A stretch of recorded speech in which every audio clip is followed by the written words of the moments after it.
Vladimir Poutine n'a rien inventé. En bombardant à coups de missiles les infrastructures électriques, les gares et quelques immeubles civils, il fait ce qu'ont fait toutes les armées depuis des décennies.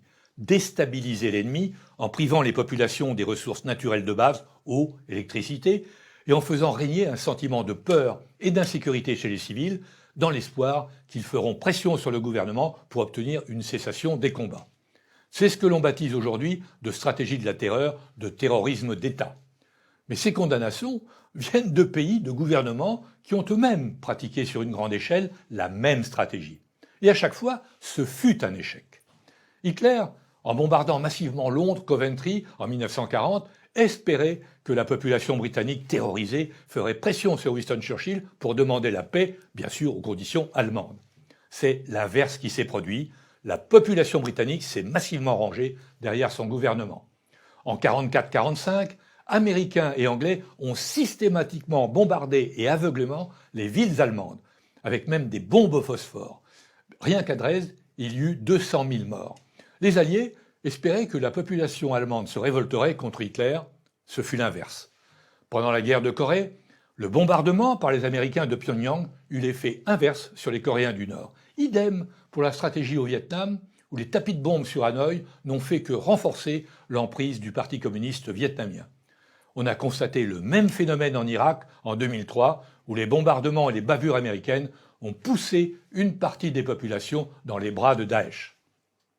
Vladimir Poutine devrait donc méditer sur l'histoire du dernier siècle.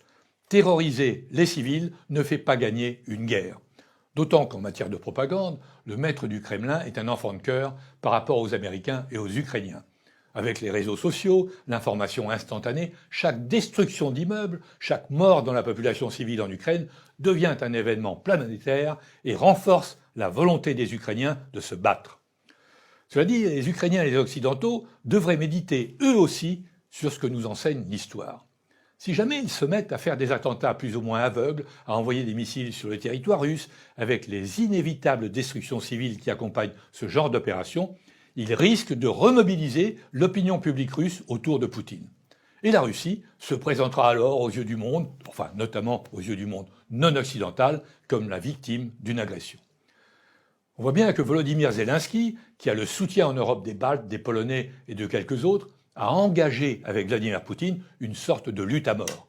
Du coup, il est tenté de faire de la surenchère, plaçant l'OTAN et surtout les Américains devant le fait accompli. L'attentat sur le pont en Crimée est, selon toute vraisemblance, l'œuvre des services secrets ukrainiens qui n'ont peut-être pas prévenu les Américains.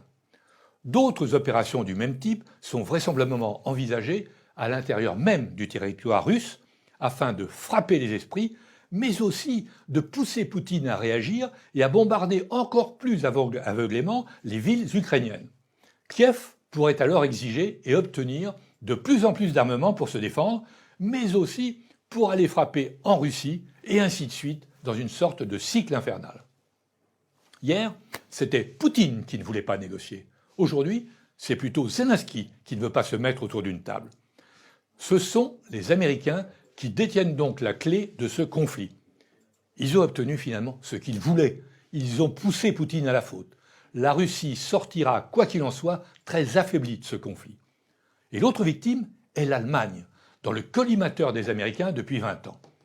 Washington n'a jamais accepté la dépendance des Allemands au gaz russe, comme il n'accepte pas le flirt de Berlin avec la Chine. Avec la guerre en Ukraine, la route du gaz russe est coupée pour l'Allemagne. Ces industriels vont payer le prix fort avec du gaz importé, notamment des États-Unis. Et du coup, leur compétitivité va en être obérée. L'Allemagne va acheter massivement des matériels militaires américains, notamment des F-35, et cerise sur le gâteau, l'euro a perdu tout espoir de devenir une monnaie concurrente du dollar. Les capitaux européens traversent l'Atlantique. Une Russie exsangue, une Allemagne à genoux, une France épuisée, une Europe vassalisée. Cette guerre en Ukraine est décidément une bénédiction pour l'Empire américain. Et oui, merci Monsieur Poutine.